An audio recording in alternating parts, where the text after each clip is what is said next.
Vamos orar pela vida do servo que vai trazer a palavra do Senhor neste momento.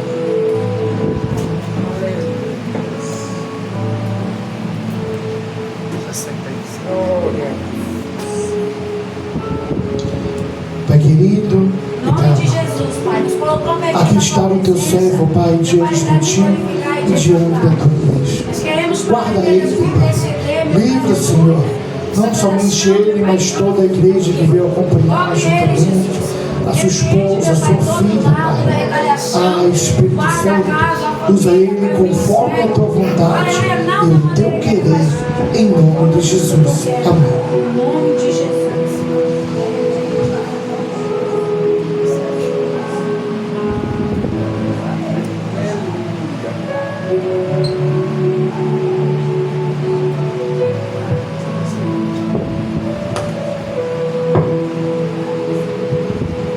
Glória a Deus. Saúde a cada um e a todos com a paz do Senhor Jesus. Amém. Vamos abrir as nossas Bíblias aqui no Evangelho de Jesus Cristo, segundo escreveu Lucas, capítulo 22, versículo 14.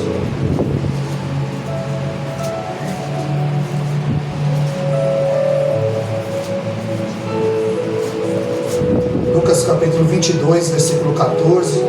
Desde já eu quero agradecer a Deus por mais uma oportunidade. Glória a Deus. Fazer a exposição da palavra do nosso Deus, mais uma oportunidade na presença do Deus eterno. A maior oportunidade é nós poder passar por essa porta, poder estarmos vivos, adorando o nome do Deus eterno. Hoje a minha esposa não pôde me acompanhar juntamente com a minha filha, outra vez que eu estive aqui elas me acompanharam. Agradecer ao pastor Wallace pela confiança de ceder a tribuna. Agradecer ao pastor Gilberto, pastor presidente ali da Remanescentes da Promessa, a igreja a qual eu congrego, a irmã Márcia, Marcelo, a esposa, a levita Isabeli. E agradecer também a presença do Danilo, a sua esposa. Quando eu os encontrei ali no supermercado, na hora que eu encontrei, o Espírito Santo falou: o leva na casa dele. Eu falei: como é que é? Ele falou: o leva na casa dele. Eu encontrei com ele 3 vezes dentro do mercado. Eu saí, voltei, e eu falei: tá morando aonde, Danilo? Porque Deus tinha um propósito. Deus tinha um propósito. Eu pensei que ele morava lá do outro lado, e ele mora pertinho aqui da igreja. E Deus o trouxe. Você não veio porque eu lhe convidei, você o trouxe. A sua esposa veio porque o Espírito Santo achou graça de trazer nessa noite. Amém? Então vamos ler o texto, Lucas 22, 14. E chegando a hora, pôs-se à mesa e os 12 apóstolos com ele. E ele disse-lhes: quão intensamente desejei comer convosco essa Páscoa, antes que eu sofra, porque eu vos digo que não mais comerei dela, até que se cumprir o reino de Deus. E ele, tomando o cálice, dando graças, disse: tomai-o e dividiu entre vós, porque eu vos digo que não mais beberei do fruto da vide, até que venha o reino de Deus. E ele, tomando o pão e tendo dado graça, partiu e deu-lhe, dizendo: isto é o meu corpo que é dado por vós, fazei isso em memória de mim. Semelhantemente também tomou o cálice depois da ceia, dizendo: esse é o cálice do Novo Testamento do meu sangue, que é derramado por vós. Mas eis que a mão do que me traz está comigo à mesa. Os irmãos podem tomar o vosso assento. Louvado seja o nome do Senhor. Nós estamos diante do culto mais importante, que é o memorial. Nós estamos diante da ceia do Deus eterno. E o texto ao qual nós lemos, Jesus, ele desejou muito comer aquela ceia com os discípulos. Jesus, ele sabia que naquela semana era a última semana dele na terra. Ele reúne os discípulos no cenáculo para comer a última ceia. Ele sabia que naquela noite ele seria espancado, ele seria cuspido, ele seria traído, ele seria preso, e ele seria julgado em 2 esferas: na religiosa e na política.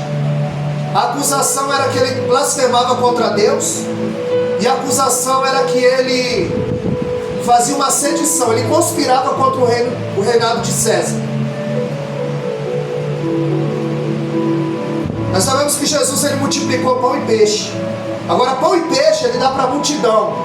Agora a ceia, ele seleciona, ele reuniu 12. Aleluia. Nessa noite não é diferente. Deus, ele selecionou cada um que está aqui nessa noite, Glória a Deus, Jesus. porque ele quer tratar, aleluia, conosco nessa noite. Eu creio que, assim como ele fez os 2 discípulos de Emaús, que quando Jesus partiu o pão, os olhos dele foram abertos. Eu creio piamente nessa noite que Jesus, ele quer abrir o olho de pessoas aqui nessa noite. Deus, ele quer tirar escamas daquele que ainda está cego espiritualmente.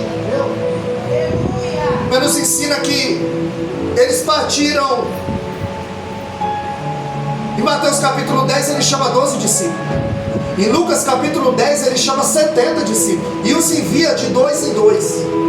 A Bíblia diz que aqui tem 2 discípulos no caminho de Emaús. E eles estão conversando no caminho. E eles disseram já o 3º dia. E nada aconteceu. E a Bíblia diz que Jesus se aproxima deles. Porque em Mateus capítulo 18, verso 20, a Bíblia diz que onde tem 2 ou 3 reunidos no nome dele, ele se faz presente. E Jesus chega diante dos 2 que vão conversando no caminho. Jesus sabe o que permeia no meu e no teu coração nesse momento, o que perpassa na minha e na tua mente. Porque existe um que sonda, existe um em nosso meio. E ele pergunta: o que vocês estão conversando? E eles dizem: tu és peregrino? Não sabe que em Jerusalém só se fala disso? De Jesus que era profeta, diante de Deus e diante dos homens? E a Bíblia diz que Jesus, abrindo as Escrituras, mostrava para eles que era necessário que aquilo acontecesse. E ele diz: vocês são necios e tardios de coração. Vocês são muito vagarosos para crer o que está escrito nas Escrituras. Vocês são muito vagarosos para acreditar em tudo que foi escrito, em tudo que está acontecendo. A Bíblia diz que Jesus vai conversando com eles e os olhos deles estavam fechados, para que eles não reconhecessem a Jesus. E a Bíblia diz que vai chegando a noite, vai caindo a tarde, e eles dizem: fica conosco porque é perigoso. A Bíblia diz que Jesus fica com eles, se senta à mesa com eles. E a Bíblia diz que Jesus, ele toma a posição de anfitrião. E a Bíblia diz que quando ele pega o pão e ele parte o pão, os olhos deles são abertos. No partir do pão, é no partir do pão hoje que Deus vai abrir o olho de pessoas aqui dentro. E quando Jesus parte o pão, eu imagino um dizendo para o outro: é Ele. Porque quem senta à mesa com ele sabe como ele parte o pão. Quem anda com ele sabe como ele parte o pão. A Bíblia diz que quando os olhos deles são abertos, ele desaparece na mesma hora, diante dos olhos deles. E nós temos que tomar cuidado, irmão, para não ser muito tarde, para nós abrirmos os nossos olhos. Forma a Deus. Jesus estava celebrando a Páscoa. Eu desejei muito comer essa última Páscoa convosco. A Páscoa, ela foi instituída lá em Números capítulo 12, quando o faraó não queria deixar o povo sair. Deus disse para Moisés matar o cordeiro, passar o sangue no vega da porta, e o anjo da meia-noite, o anjo da morte, quando ele passasse e ele olhasse o sangue na vega da porta, ele pulava aquela casa, porque seria a morte dos primogênitos. A Bíblia diz que nunca houve tamanho choro na terra. Não tinha uma casa que não tinha um morto, um animal morto. E a ordem era que na ceia tivesse pães asmos, que é um pão sem fermento, porque o fermento na Bíblia é pecado. Então o pão não podia ter fermento, era chamado de pão asmos. O sangue era passado no vega da porta, e o cordeiro era para ser comido. E o texto ressalta em Números capítulo 12, o verso 9, que ainda tinha que comer a cabeça e tinha que comer os pés do cordeiro, porque senão eles iam querer comer só o filé. Você conhece as pessoas que só gostam do filé da Bíblia? Só gostam das promessas da Bíblia? Só gostam das bênçãos da Bíblia? Mas era para comer a cabeça e os pés também, porque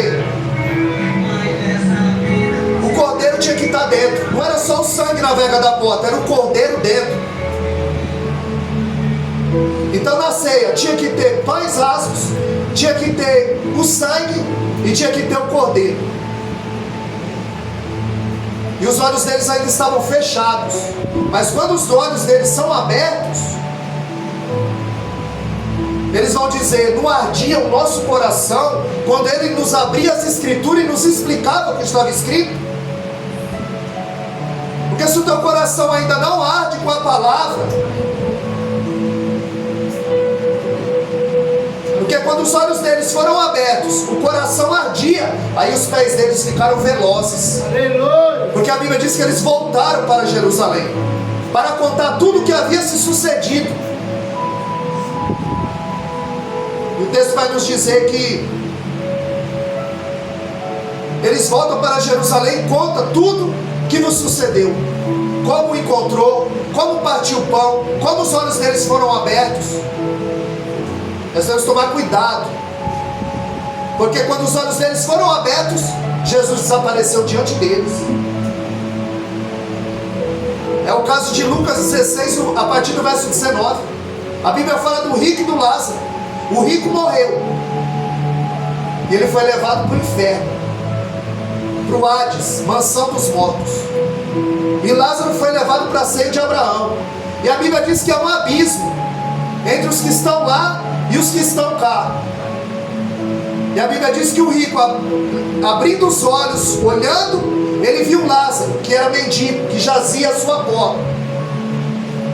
Mas quando os olhos dele foram abertos, já era tarde. E ele disse: Lázaro, olha a ponta do teu dedo na água e põe na ponta da minha língua para me refrescar, que eu estou ardendo em chamas nesse lugar. E envia algum profeta lá na casa do meu pai, dos meus irmãos, para que eles não venham para esse lugar de tormento. E ele disse: não, agora é tarde. Tem o pastor Alas, tem a pastora Eliana, tem os profetas, tem os irmãos. Vocês não estão dando crédito aos irmãos, ao teu vizinho, a quem você está vendo. Quem dirá se um dos mortos for ter com eles? Para ele era tarde. Mas eles diziam: não ardia o nosso coração com as Escrituras? E há 3 tipos de coração na Bíblia.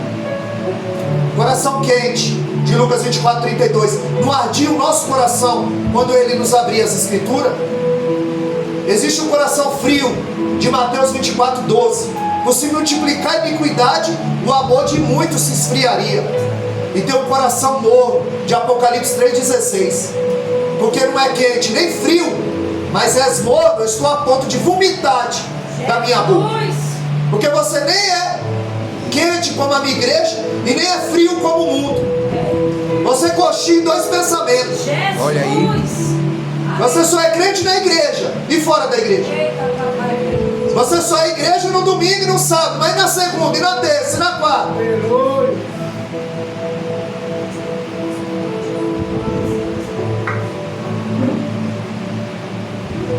João, do capítulo 1 ao verso 12, o ministério de Jesus é aberto.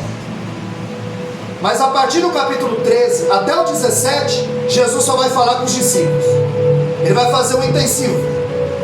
Ele vai preparar os discípulos, porque Jesus está prestes de ir, mas ele fez uma promessa, que ele iria e enviaria o Consolador, o Espírito Santo, que em Lucas 16, 8, ele diz que é o Espírito Santo que convence o homem do juízo, da justiça e do pecado. Que nós não temos o poder de converter ninguém.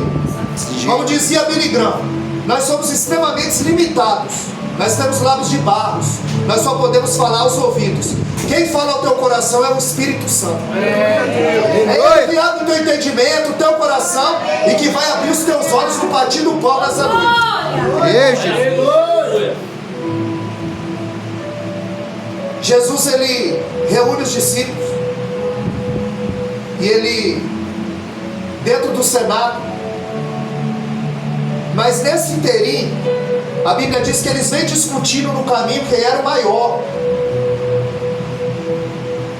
quem prega mais, quem expulsa mais demônio, quem se veste melhor, quem prega melhor, quem canta melhor. E Jesus, quando chega no cenáculo, na última Páscoa, todos reunidos, ele pergunta: o que vocês vinham discutindo no caminho? E eles se calaram. E a Bíblia diz que Jesus, ele pega uma bacia, uma toalha, cinge-se de uma toalha e começa a lavar os pés dos discípulos.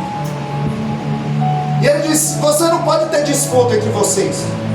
É como o pastor Gilberto fala: a igreja precisa ser unida, porque o crime é organizado, o mundo espiritual é organizado, e muitas vezes os irmãos não estão se organizando. Dessa forma, Deus. Jesus começa a lavar os pés do discípulo, e lá ele diz: quem é maior, o que está à mesa ou o que serve? E eles disseram: certamente quem está à mesa. E ele disse: pois no meu reino a pirâmide está de ponta cabeça, maior é o que serve. Aleluia! Maior não é o que está à mesa, é o que serve. Jesus dá uma aula de humildade para eles. O apóstolo Paulo, ele vai falar sobre 3 olhares da ceia. O pastor leu aqui 1 Coríntios 11, no verso 28, ele diz: examine-se, pois, o homem a si mesmo, e coma desse pão e desse cálice. Ele não disse: examine-se o homem a si mesmo e fuja. Não, e coma desse pão e desse cálice, e beba desse cálice. Examine-se o homem a si mesmo. Esse versículo é o chicote da alma. A ceia é um momento de reflexão. Aqui não é tempo de você olhar a vida do outro, se o outro tomou, se fulano não veio. É autoanálise. Examine-se, pois, o homem a si mesmo. 1 Coríntios 11, 26, até que ele venha olhar para frente. 1 Coríntios 11, 24, fazer isso em memória de mim, olhar para trás. Então nós temos 3 olhares sobre a ceia. Examine-se o homem a si mesmo, olhar para dentro, até que ele venha olhar para frente. Fazer isso em memória de mim, olhar para trás. Olhar para dentro, em perspectiva. Olhar para frente, perspectiva. E olhar para trás, retrospectiva.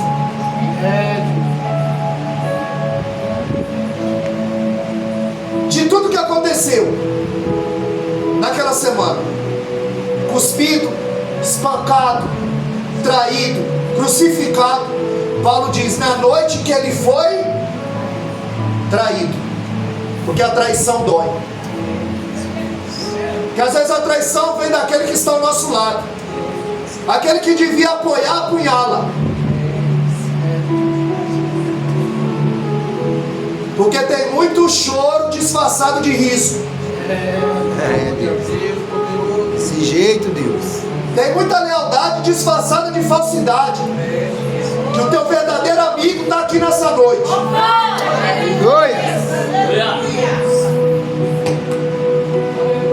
Quando foi assim com Jairo, sua filha estava moribunda, a ponto da morte. E a Bíblia diz que Jesus acaba de expulsar um demônio em Gadara.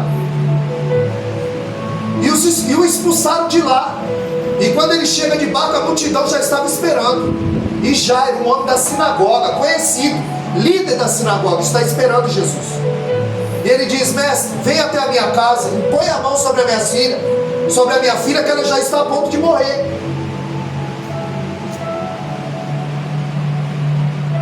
E no intercurso, a Bíblia diz que Jesus vai andando com Jairo. Como foi louvado aqui, uma mulher que há 12 anos padecia com fluxo de sangue. A fé estava dizendo para ela: se eu somente tocar, se eu somente tocar nas vestes dele, ele não precisa nem me ver. Esther que andará súbia, Managachete, Alabá, Glória a Deus. Ele não precisa nem ver, só eu tocar. E a multidão atrapalhava. E a Bíblia diz que aquela mulher dribla a multidão, e quando toca ele para. E ele diz: alguém me tocou. E Pedro diz: a multidão te aperta, te oprime, e você pergunta: quem te tocou? Desse jeito. gente que está esbarrando em mim. Tem gente que está tropeçando em mim.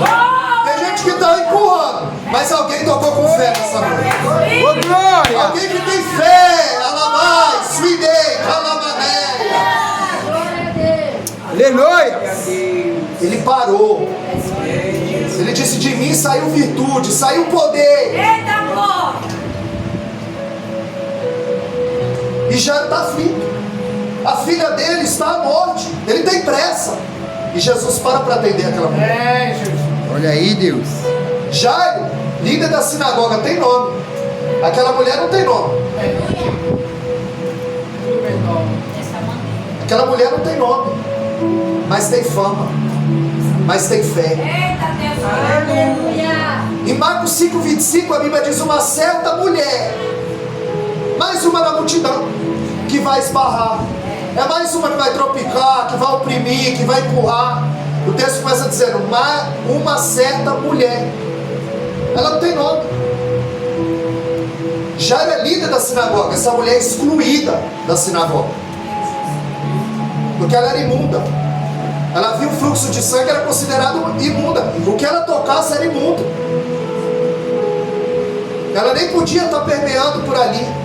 Mas a fé dizia: se eu somente tocar. Olha aí, Deus. Uma certa mulher, quando Jesus a vê,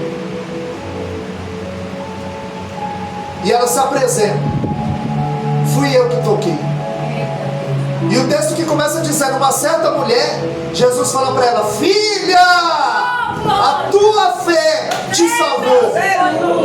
Ela começa com uma certa mulher e termina com filha. Porque Jesus sabe dar valor. Ele é o único que sabe dar valor. Ele vai dizer, quando chega na casa de Jairo, que a filha dele não está morta, mas dorme. Desse jeito. Essa mulher não tinha nome, mas tinha pai. Essa mulher não tinha nome, mas tinha fé. E a Bíblia diz que quando Jesus chega, tinha muita gente chorando e pranteando. Mas quando Jesus diz, ela dorme, a Bíblia diz que muitos riam dele. Gente no velório que chorava e sorria. Muitos riam-se dele. Em Romanos 12:15 a Bíblia diz: chorai com os que choram e se alegrai com os que se alegram. E a psicologia diz que é mais fácil você chorar com o que chora do que se alegrar com a vitória do teu irmão. Que o teu verdadeiro amigo não é aquele que está no velório chorando, não. O teu verdadeiro amigo é aquele que está no banquete com você numa alegria, se alegrando com a tua vitória, com o teu crescimento, com a tua promoção, com o teu dom. Verdade, Deus. Esse é teu verdadeiro amigo. Ali havia muita gente que estava celebrando a derrota do Jairo. Mas a Bíblia diz que quando Jesus entra na casa, Jesus só dá uma ordem: Talita cumi, menina, te digo, levanta. E a Bíblia diz que o Espírito voltou a ela. Aleluia. E o engraçado é que todo mundo sabia que ela estava morta. E Jesus disse: não conta para ninguém. Quando Jesus cura o leproso, ele diz: não conta para ninguém. A Bíblia diz que quando o leproso sai, conta para todo mundo. Olha aí. Aleluia. Jesus ressuscita a filha de Jairo e fala: não conta para ninguém. Jesus cura o leproso e fala: não conta para ninguém. Aí Jesus falou para você: ide por todo mundo e pregar o evangelho a toda criatura. E muitas vezes nós nos calamos. Desse jeito, Deus. Para eles ele mandou não contar, mas para mim e para você ele falou: conta para todo mundo o que eu estou fazendo na igreja, o que eu estou fazendo na tua vida, o que eu posso fazer. E Efésios 3:20 diz que ele é poderoso para fazer muito mais do que nós pensamos ou pedimos. Deus é poderoso para fazer muito mais. Nós precisamos se autoexaminar. É por isso que Tiago 1:23 ele compara a palavra com o espelho. Porque quando eu olho no no espelho, eu vejo se a minha gravata está torta, se o meu cabelo está penteado. Ele compara o espelho com a palavra. Porque quando eu examino a palavra me examina. Porque muita gente marca a Bíblia, mas a Bíblia não os marca. Nós precisamos ser marcados por essa palavra. Quando Jesus está à mesa, ele diz: um de vós há de me trair. E ninguém fala que é o Judas. Ninguém fala que é o Pedro. Cada um examina a si mesmo. Porque todo mundo ali tinha erro. Tiago e João pediram para descer fogo do céu para consumir os samaritanos. Eles repreenderam um homem que estava expulsando o demônio. E eles disseram: olha, tinha um ali que expulsava o demônio, nós o repreendemos. E ele disse: não, não repreenda. Quem não é contra nós é por nós. Meu Deus! Tiago e João chegam diante de Jesus e dizem: não tem o rei, permita sentar um à direita e outro à esquerda. Eles queriam a preeminência. E eu vejo Jesus dizendo: não é porque você faz parte do ciclo íntimo, porque não é por ordem de chegada, é por ordem de renúncia. É por ordem de renúncia. Então todos eles tinham erros e eles discutiam quem era o maior. Então todos começaram a se autoexaminar. Eu imagino Pedro se autoexaminando, porque quando Jesus em Mateus 16 está dizendo que vai ser crucificado, entregado na mão dos pecadores, aí Pedro interrompe e diz: não, Senhor, de maneira nenhuma vai acontecer isso. E Jesus diz: para trás de mim, Satanás. Pedro fica, Satanás sai. Porque quando o diabo não podia tocar em Jesus, tocou em Pedro. Quando o diabo não pode tocar em você, ele toca no que está do lado. Eita Deus! Para te afrontar, para te tirar da bênção. Então Pedro, ele falou quando devia ouvir. Ele dormiu quando devia orar. Jesus chama no monte e fala: Pedro, vamos orar. As 3 vezes que Jesus volta, ele está dormindo. Evangelista Rafael. Dessa forma. E ele disse: você não pode vigiar 1 hora comigo. Então tem crente que não ora 15 minutos no dia. Tu não pode vigiar 15 minutos comigo. Você não pode ter um particular comigo. 3 vezes ele chega e ele está dormindo. Então Pedro dorme quando devia orar. Quando vão prender Jesus, ele saca da espada e corta a orelha de Malco. Ele ia cortar o pescoço também. É que ele pegou na orelha. Ele era sanguinário. Pedro lutou quando devia se entregar. Pedro negou quando devia confiar. Desse jeito, Eita Deus. Deus, pega Pedro, Jesus. Aleluia. Então todos ali, a Bíblia diz que João reclinava a cabeça no peito de Jesus. E Pedro pergunta: ei João, pergunta para ele quem é. Será que sou eu? Ele não apontou o pecado do irmão. Ele não viu erro na vida de ninguém. Ele falou: pergunta para ele se sou eu. E João pergunta: Jesus, quem é? E Jesus disse: é aquele que eu der o bocado molhado. Eles estão à mesa. E ele diz: é aquele que eu der o bocado molhado. Verdade, Jesus. Aleluia. A Bíblia diz que quando Jesus molha um bocado e dá para Judas, Nos ajuda, Deus. Pedro, ninguém sabe. Só quem sabe é João. Porque aquele que tem intimidade com Jesus, irmão, ele revela segredo. Ele revela estratégia. Desse jeito. Ele abre o caminho. isso. Ele vai na frente. E quando Jesus molha e dá para Judas, ele diz: vai, o que tem de fazer, faz depressa. Jesus. E os discípulos ficam vendidos, pensando que ele vai dar dinheiro aos pobres. Aleluia. Porque a exemplo de Jonas, que o pastor Gilberto falou aqui, Judas também precisava se converter. Porque Porque você não muda porque você veio à igreja. Você só muda quando o Espírito Santo se apodera da tua vida, se apodera da tua mente. Desse jeito. Aí ele começa a dirigir o que você fala, o que você ouve, o que você veste, o que você fala e o que você faz. Aleluia. Os saduceus e os fariseus queriam matar Jesus. Eles já tinham decidido.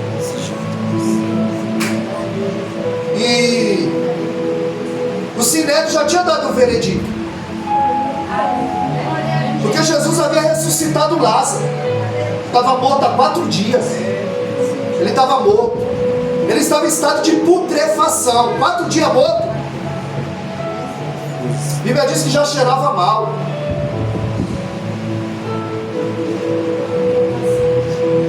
E quando Jesus ressuscita Lázaro, era uma prova irrefutável que ele era divino, que ele tinha tomado as prerrogativas de Deus para si. Porque os saduceus, eles não criam na ressurreição dos mortos, e Lázaro jogava uma pá de cal em cima da teologia deles. Aleluia. Então eles não queriam matar só Jesus, também queriam matar Lázaro, porque o Lázaro era um testemunho vivo. Aleluia.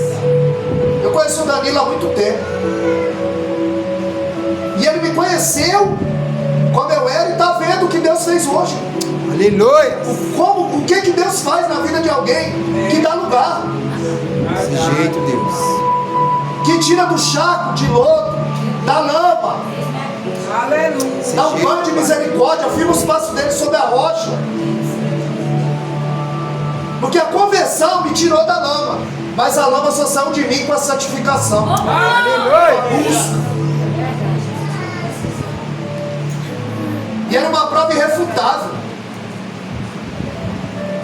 E Jesus, o objetivo dessa ressurreição era fortalecer a fé dos discípulos e propagar o Evangelho. Lázaro não tem voz na Bíblia. Você não vê Lázaro falar nada. Era só ele chegar. Ele era um milagre na mão de Deus. Você tem que ser um milagre na mão do Senhor. Aleluia. Glória a Deus. A sua vida é a Bíblia que o mundo lê. Tem gente que não lê a Bíblia, lê a sua vida. Espera só você resvalar. A Bíblia diz em João 12 que havia um jantar em Betânia, e ali estava Lázaro à mesa. Era improvável Lázaro estar ali. Ele estava morto há 4 dias. Era improvável nós estarmos aqui, irmão, nessa noite. Desse jeito, Deus. Mas aprove a Deus, porque nós estávamos mortos em nossos pecados e delitos. Mas Deus nos resgatou. Aleluia, Deus. Deus nos Aleluia. chamou. Glória a Deus. Aleluia.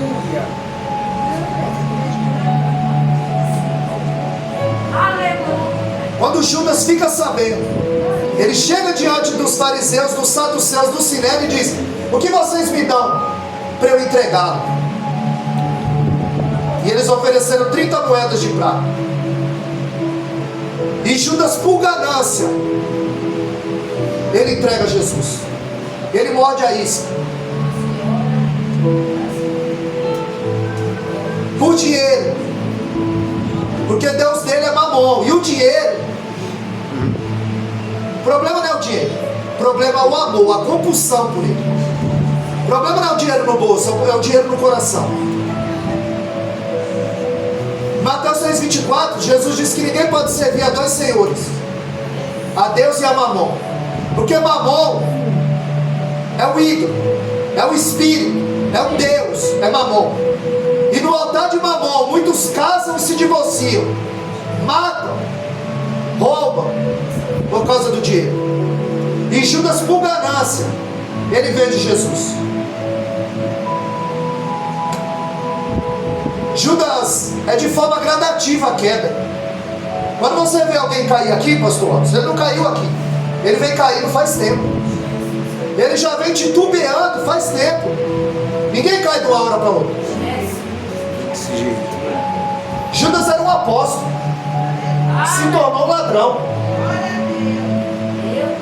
De ladrão ele se tornou um traidor.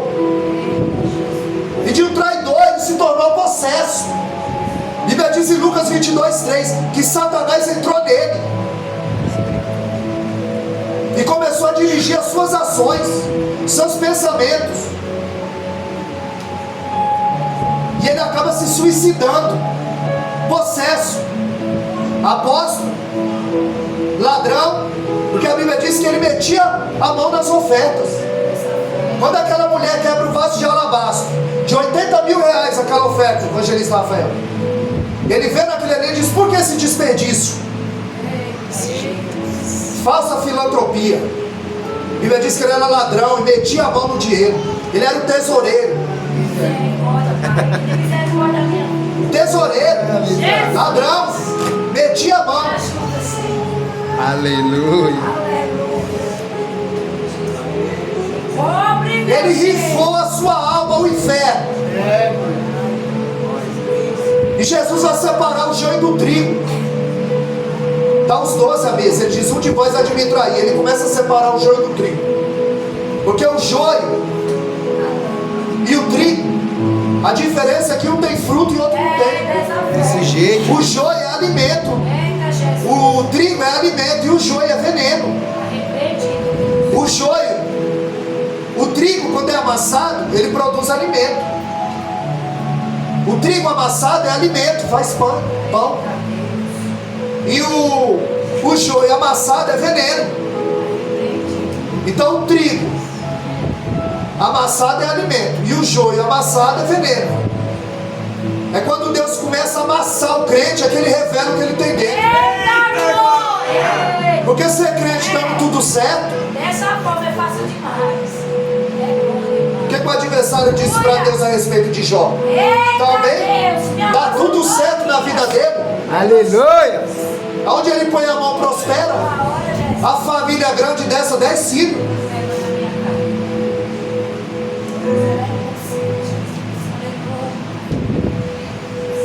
Ninguém cai de uma hora para outra, ele vem caindo. De apóstolo ele vira ladrão, de ladrão ele vira um traidor, de traidor ele está possesso de demônio. Ninguém cai aqui não, irmão, ele vem caindo faz tempo. Desse jeito, Deus. O texto é oportuno. Examine-se, pois, o homem a si mesmo. Olha a queda de Pedro. Orgulho. Ainda que todo mundo aqui te traia, eu não vou te trair. Orgulhoso, eu sou o cara. Se eu não pregar, Deus não fala. Se eu não cantar, o céu não abre. Se eu não participar, o culto não foi bom. O orgulho. Olha a queda dele, da onde vem. O adversário disse: eu subirei e serei semelhante ao Altíssimo. E Deus disse: eu descerei e serei semelhante aos homens. O maior milagre não foi um homem pisar na lua, foi Jesus pisar na terra. Aleluia! Foi o Vênus que foi. Pedro, orgulho. Depois sobe, ele dorme. Depois a fuga. E depois ele nega. A queda de forma gradativa. Olha Sansão. Desse jeito. Sansão vem tocando em coisa morta faz tempo. Porque ele matou um leão, ele se desviou do caminho para voltar, para ver como estava aquele leão que ele matou. A Bíblia diz que ele, quando o Espírito Santo se apoderava dele, ele rasgou o leão ao meio. E quando ele volta por aquele caminho, ele foi ver como que estava aquele leão. Quando ele chegou lá, tinha um favo de mel na caveira do leão. Tem gente procurando doçura e coisa podre. Olha aí, Deus. Aleluia. Tem gente que está se desviando do caminho para ver os leões que já matou na caminhada. Então Dalila, não foi Dalila que derrubou Sansão, Dalila foi a gota d'água. Sansão já vem caindo faz tempo. Ele já vem tocando em coisa podre faz tempo. Ele já vem desviando faz tempo. Ele já vem fazendo escolhas erradas faz tempo. Nota que no ministério de Jesus tinha um Judas. No ministério de Jesus tinha um Judas. Você acha que no seu não vai ter? Você acha que no meu não vai ter? Sempre vai ter um Judas para trair. Desse jeito. Sempre vai ter um Judas para trair. Sempre vai ter um Pedro para negar. E sempre vai ter um Pilatos para crucificar.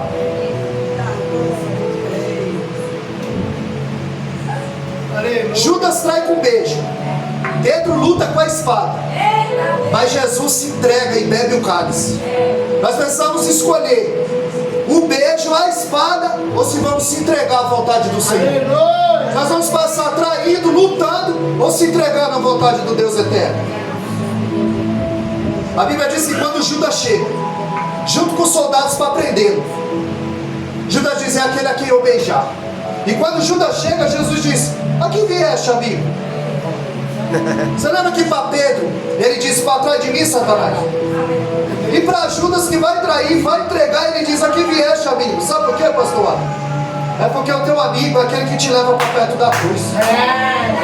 Aleluia! Judas está levando ele para perto da cruz. O teu amigo, Danilo, é quem te leva para perto da cruz, para perto de Jesus, para perto da palavra. Aleluia! Porque tem muita gente perecendo com a aliança errada e conselho errado. Verdade, Deus. E ele disse: aqui vieste, amigo. Quantas chances Jesus deu para ele? Quantas chances são desperdiçadas? Quando Jesus molhou aquele bocado molhado, Olha aí. você vê que no aniversário, quando corta o bolo, para quem vai ser o primeiro pedaço? Para quem ele gosta mais. Jesus estava dizendo: tu vai me trair, Judas, mas você continua sendo meu amigo. Pensa direito, examine-se o homem a si mesmo. Você pode não ter outra chance, Judas. Getsemane significa lugar da prensa, onde Jesus foi prensado pelos nossos pecados. Isaías 53:10 diz que foi do agrado do Pai moê-lo. Ele chorou para que nós pudéssemos sorrir. Ele sofreu para que as nossas dores fossem aliviadas. A Bíblia diz que a agonia dele é tão grande que ele começa a transpirar sangue. Isso poderia causar o infarto do miocárdio. Mas Jesus não podia morrer de infarto, porque a cruz era a agenda. Deus já tinha determinado. Apocalipse 13:8, o cordeiro que foi morto antes da fundação do mundo. Já era o plano de Jesus esse culto. Já estava na agenda dele há muito tempo esse encontro. Jesus ele vai preso, mas ele está preparado. Ao contrário de Pedro, que dormia, aí ele luta com as armas erradas. Jesus não, ele passou a noite em oração. Ele está preparado. Você precisa estar preparado, porque o dia da batalha chega na vida de todo mundo. Verdade, Deus. Aleluia, Deus. Sabe, Salomão disse que é bom você se lembrar dos dias bons, mas dos maus também, porque serão muitos. O dia da adversidade. Porque a chuva é ruim para o vendedor de sorvete, mas para o vendedor de guarda-chuva é uma bênção. Nem todos os dias vão ser bons, mas todos os dias Deus está contemplando, Deus está cuidando. Jesus ele vai preso, levaram ele para Anás, para Caifás, para Pilatos, para Herodes, devolve para Pilatos. E a Bíblia diz que ele, como uma ovelha muda, não abriu a sua boca. Isaías 53:7, como uma ovelha muda, ele não abriu a boca. Você é assim, irmão? Ou você fala pelos cotovelos? Olha aí. Ou você murmura, você reclama? Aleluia! Ao invés de agradecer, você reclama. Desse jeito, Deus. Você nunca está satisfeito com nada? Eita, fala Jesus. Aleluia! Meu Deus. Ou você está como aquele povo no deserto? Quando Deus mandava o maná, eles reclamavam que queria carne. Olha aí. A nossa oração é uma lista de compra ou uma carta de agradecimento? Me dá, Senhor, me dá, Senhor, me dá, Senhor. Como uma ovelha muda. Pilatos interroga e ele muda. E ele diz: por que você não me responde? Você não está vendo que eu tenho poder para te soltar? E Jesus diz: tu não tem nenhum poder se do alto não for lhe dado. Olha aí, Deus. Aqui ninguém pode nada, irmão, se do alto não for lhe permitido. Aleluia. Verdade, Deus. Se ele não dirigir os nossos passos. E para aplacar a ira da multidão, ele manda açoitar Jesus. A mesma multidão que ele multiplicou pão e peixe, a mesma multidão que ele curou, ensinou, que quando ele entra com o jumentinho, dentro de Jerusalém, eles gritaram: Hosana, salva-nos, bendito aquele que vem em nome do Senhor. Foi a mesma multidão que gritou: crucificam. A mesma boca que te elogia hoje é a mesma boca que vai te criticar amanhã. Eita, Deus. Nós vemos que É forte. quando um rei ele ia em missão de paz, ele ia no jumento. Mas quando ele ia para a guerra, ele ia montado no cavalo branco. É por isso que João, em Apocalipse 19:11, João viu o céu aberto e um cavalo branco, e o que estava sentado sobre ele se chama Palavra de Deus, fiel e verdadeiro. Diz que da sua boca sai uma espada afiada de 2 gumes, na sua cabeça há muitas coroas, muitos diademas, cingido no peito com cinturão de ouro, os seus pés como latão reluzente e refinado na fornalha 7 vezes, seus cabelos mais brancos do que a pura lã, do que a neve, seus olhos como chama de fogo, a sua veste salpicada de sangue, e na altura da coxa, na veste escrita Rei dos Reis e Senhor dos Senhores. Para encerrar, irmão, ele foi adorado pelos anjos e cuspido pelos homens. Pega o nosso Cristo numa noite fria, o deixam seminu, amarraram as suas mãos em uma estaca. O verdugo está com um azorrague, com 12 tiras. 3 tem vidro, 3 tem osso de carneiro, 3 tem alimalha de ferro e 3 tem chumbo. É um instrumento extremamente cortante, um azorrague. Quando ele desfere o primeiro golpe, 12 cortes se abrem no corpo de Jesus. Ainda havia 39 pela frente. Na 10ª ele já está caído. Muitos morriam durante esse flagelo. Eram arrancados os olhos, perfurado o pulmão. Mas Jesus não podia morrer, porque ele tinha uma agenda, ele tinha uma cruz.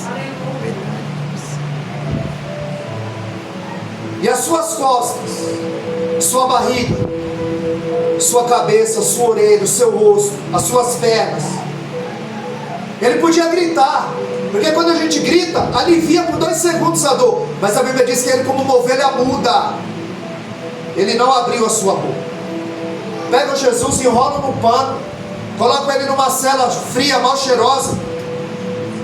Pilatos está pensativo, ele sabe que Jesus é inocente, ele sabe que entregaram Jesus por inveja. Ele está tenso. A sua mulher Cláudia chega e diz: que houve, Pilatos? Você não come? Ele disse: é o Galileu. Ele foi espancado, ele apanhou, mas ele não abriu a boca. E ela disse: eu não costumo me meter nas coisas do rei, mas essa noite eu tive um sonho e me perturbei, e alguém me dizia no sonho: ele é justo.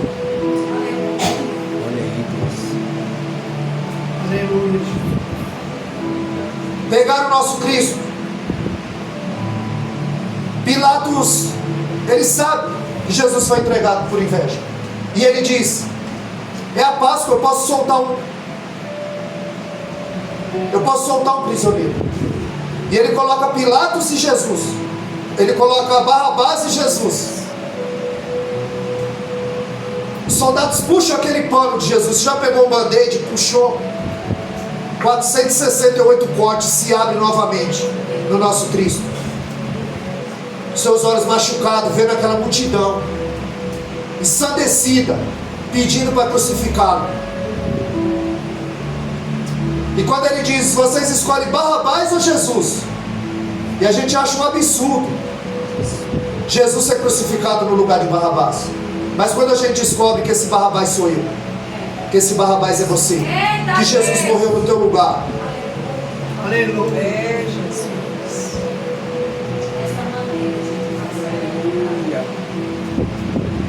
Coloca uma coroa de espinhos sobre ele, do tamanho de um dedo, 10 centímetros. Bate com caniço, aqueles espinhos e ficam no seu crânio. Ele está sofrendo, ele está sangrando, ele está fraco, machucado. Dão bofetadas nele, vendo os seus olhos, e diz: tu não é profeta? Profetiza quem te bateu.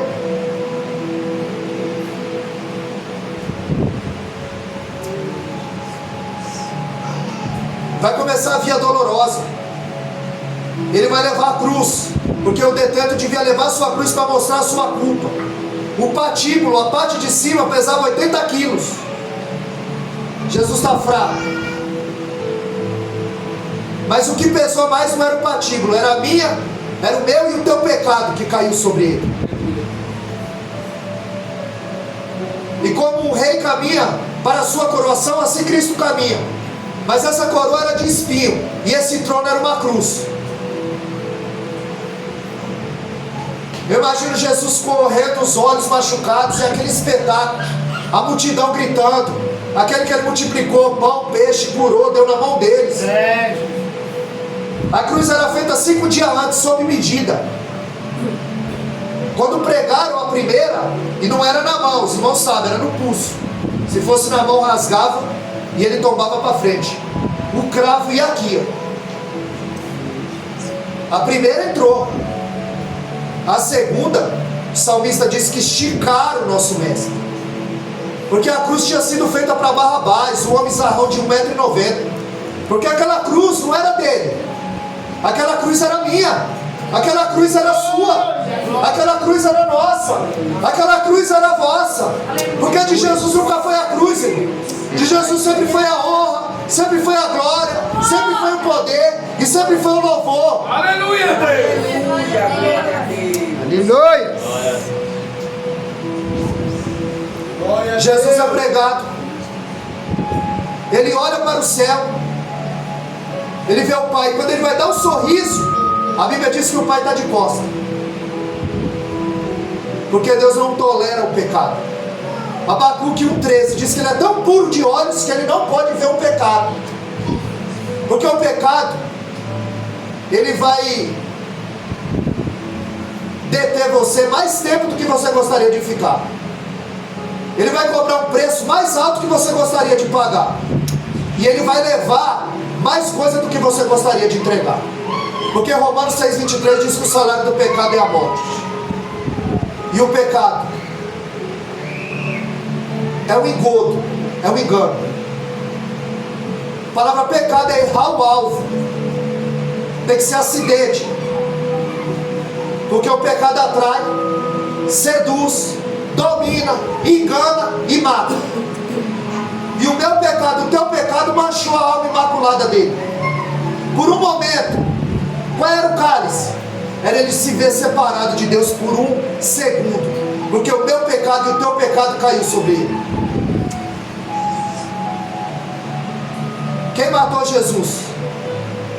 Não foi a traição de Judas, não foi a inveja do sacerdote, não foi a voz uníssona do povo, não foi a indiferença de Pilatos.